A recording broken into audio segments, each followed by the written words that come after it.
Колега Хусни Исмаили, ќе се согласам со народна поговорка која што искористивте при вашиот говор, а тоа е дека се тресела гората, се родил глушецот и не е прв пат ова да ни се случува во ова собрание и во овој парламентарен состав. Жалам ете премиерот повторно не е во сала, ама очигледно неговата владина меморија започнала од лани кога тој го октроира да стане премиер, несвесен дека да не бевте токму вие пратениците на алтернатива да ја спасите владата на тогаш оној all-in политичар, дека тој ќе немаше можност да биде октроиран и да ја води оваа влада вака како што ја води. Само што сега има една разлика, владава не ни ја води all-in политичар, туку ни ја води in политичар. А in во слободен превод значи да си во дупка, да си во долгови. Ете така овој in политичар ни ја направи државава и јас се надевам дека вие една од причините поради кои што го напуштате овој брод, што тоне и токму тоа, дека нималку не е европска вредност државата да тоне во долгови, а некој да се богати и тука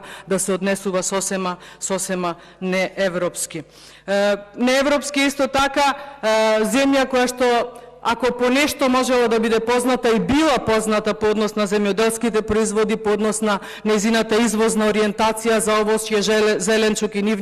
нивни преработки, сега да се доведе во степен, благодарение на овој ин политичар, да министер биде на овој ресор правник, а да заменичка биде една книжевничка, што на вистина резултатот е многу јасен зашто во оваа држава веќе немаме ни леп, или може би утешително, бидејќи го доведоа народот во состојба да нема леп, па сега заради утеха му го укинуваат и лепот. Навистина да не беше толку трагично, може би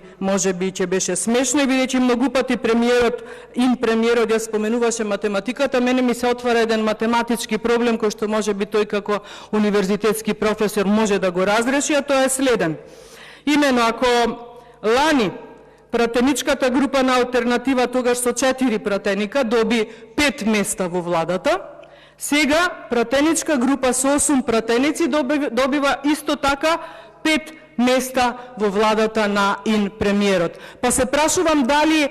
периодот на траење на оваа коалиција ќе биде право пропорционален или обратно пропорционален на бројот на пратеници кои што сега му помагаат на овој ин премиер. Се извинувам. И уште еден математички проблем се отвора, ама тој после, нека помине еднаш гласањево, па после ќе видат што им следува, а тоа е нели онаа славна комисија за прашања на избори и именувања, каде што сега Сурија Рашиди ќе треба да премине во пратеник на власта, а во таа комисија ќе зависи изборот на следните 2 уставни суди и така натаму. Допрва ќе се тресат гори и ќе се раѓаат глупости.